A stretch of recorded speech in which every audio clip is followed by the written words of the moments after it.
It was a big party at Stadium of Fire on the 4th of July. It's so worth it in the end. And one of the dancers is 17-year-old Mackenzie Harvey. The energy and the adrenaline it's all so fun. It's good. It's a good time. Mackenzie and some of her fellow dancers are part of Intensity Dance Team here in Heber City. They practiced at the studio for weeks and then at the stadium for long hours in the days leading up to the event. So when something crazy happened to Mackenzie, she knew the show still had to go on. I was so shocked that I would have never known that would have happened to me. So crazy.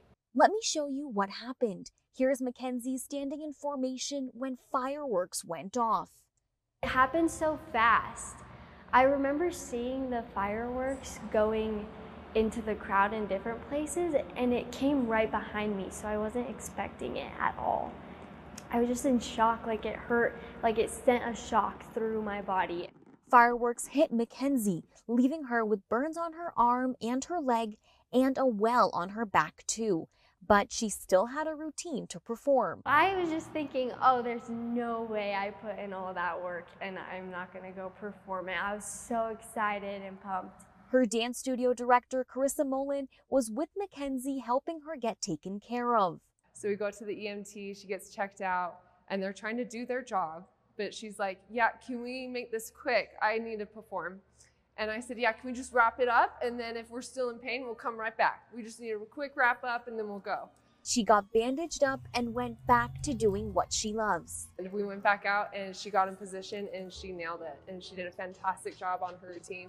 Mackenzie tells me she's still processing everything and is just happy to be okay, and also proud of herself for going back to dance.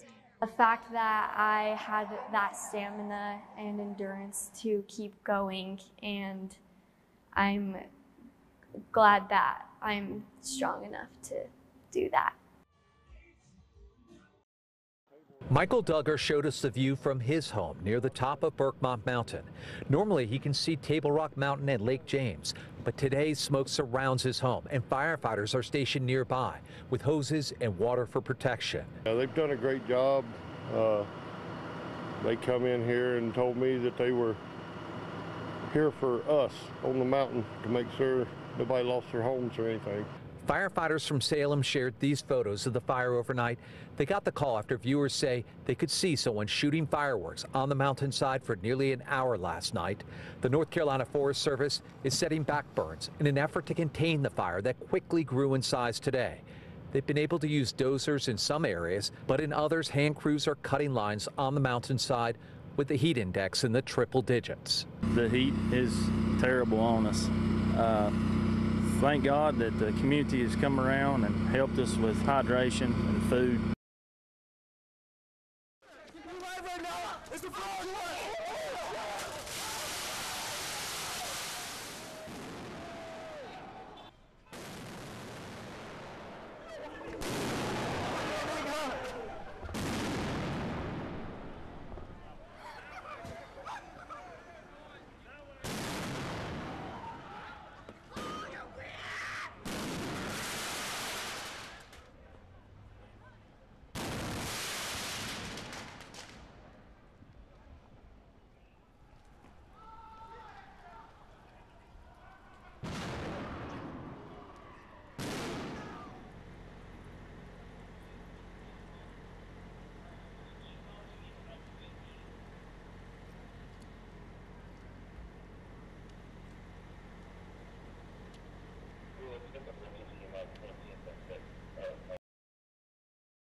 Firework debris is littered throughout this Northwest Side alley, a 4th of July family tradition turned tragic when fireworks killed 34-year-old Earl Laurie, a father of 2 young children with a third on the way. He went light it up, but he went down like this, straight to the fire.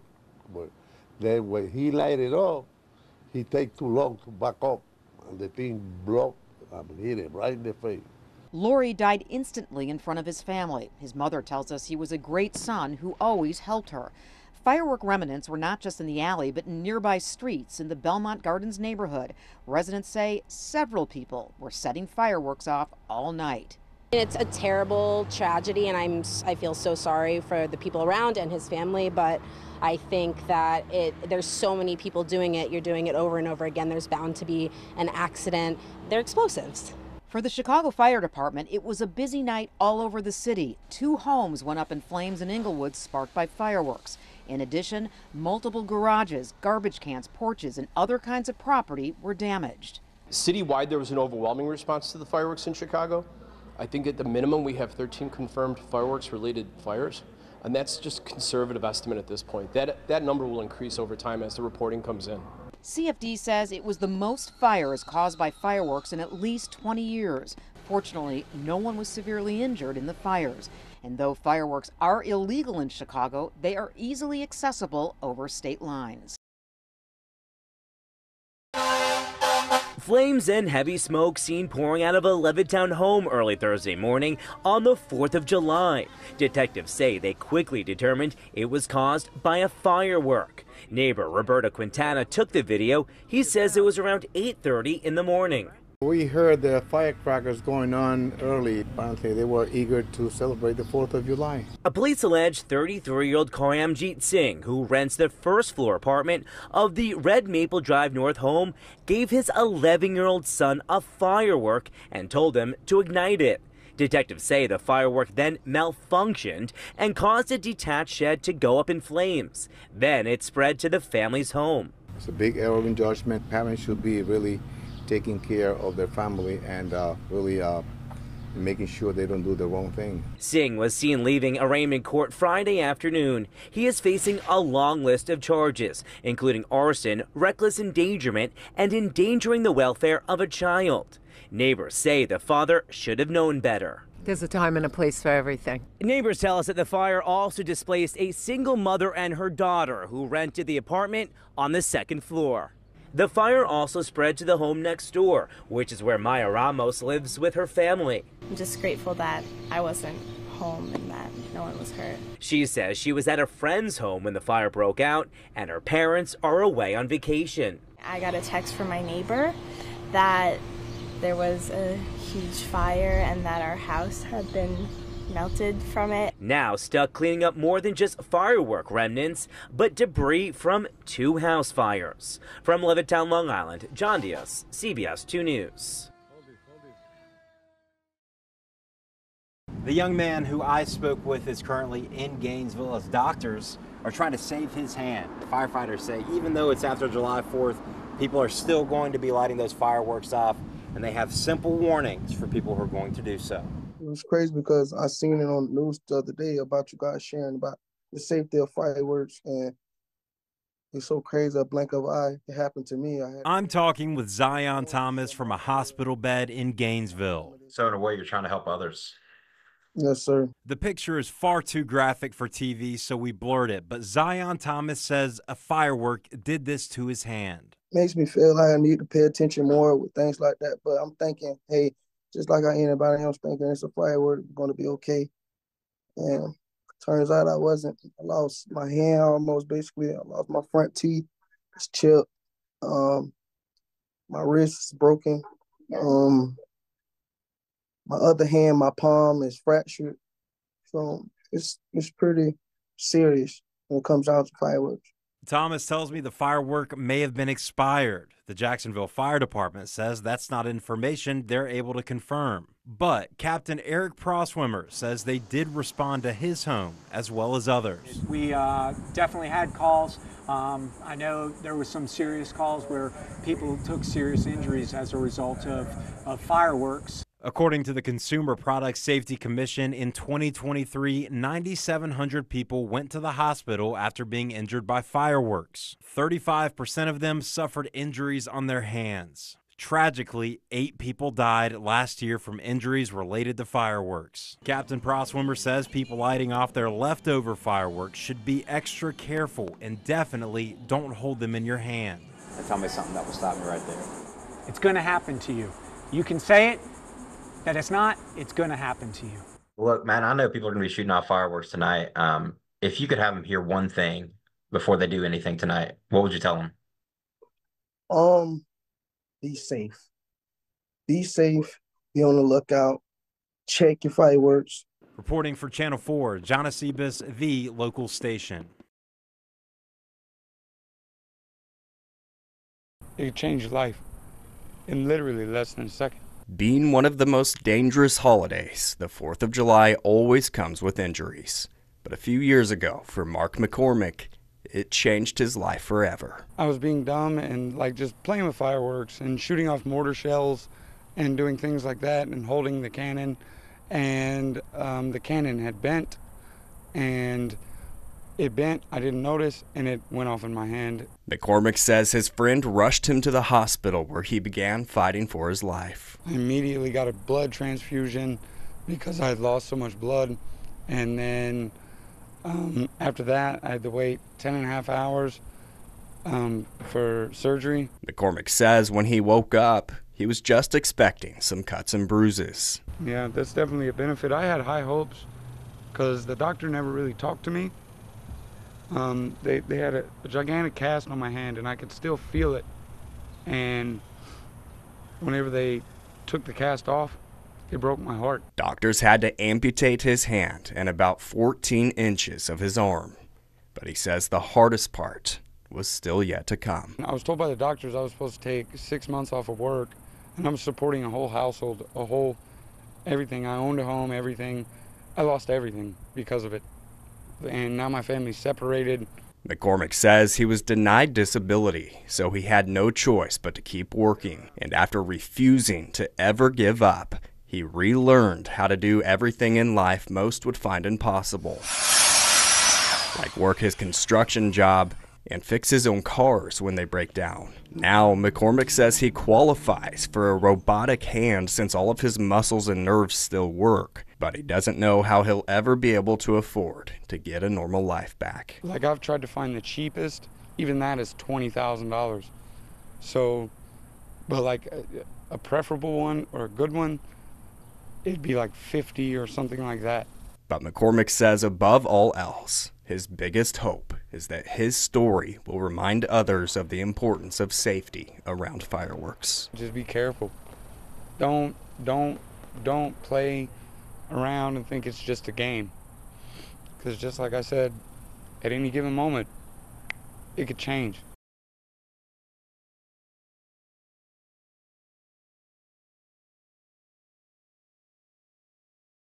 Is it an emu? Newtown Township residents couldn't believe their eyes. A 6-foot emu strolling down Atkinson Lane in the pouring rain. Owen Lentz saw it the night of July 4th. I was scared because it kept opening its mouth and it had really long, like, talons or claws on its feet. Neighbors tried to corral it. By the time police arrived, the flightless bird had retreated into the woods. I think it's crazy, and I think it's still out in those woods out there. The emu originally escaped from this farm called Earth's Best Organics about a mile away, where they raise emus for their eggs. Rosie Alfaro is the emu's owner. She was all the way in the back. We already secured her enclosure. She busted through the fence. She got so spooked out from the fireworks. But Alfaro was determined to get her emu back. She and her employees found the bird in the woods where it was last spotted, but catching it wasn't easy. The hunt turned into a full-out chase. They repeatedly tried to lasso the emu, but the bird simply ran away. Minutes later, success. CBS News Philadelphia was the only station there as employees hauled the 150-pound bird out of the woods and into this trailer.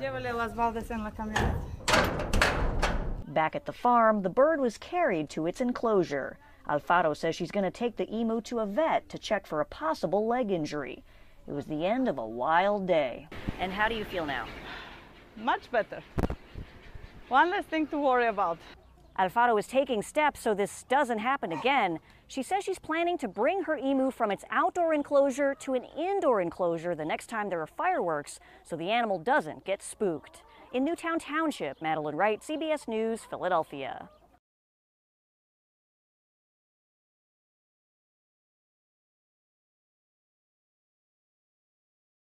I've cleaned it up some, but some of the wall and ceiling collapsed in here. It's the aftermath of something Anthony Fox could never have predicted. We counted a lot of blessings that day. Counted a lot of blessings that day. Fox and his fiancee Nicole were hiking with their dog in Estes Park on the 4th of July when they got a call. All we could hear is Westminster Department, fire, houses on fire. Their home of 5 years, charred from the flames. We have roof and wall sections collapsing, no front door frame because they had to kick that through to get in to look for survivors. Flames, they say, were caused by their neighbor setting off fireworks in between both of their homes. He could have killed us, he could have killed our pets, and we lost our home because of some reckless kid. The couple says they almost lost their cat, Apollo, who was trapped inside the home when the fire started. But one deputy sheriff was able to get him out. Now we're out of a home, but at least we have our family, which is what's important.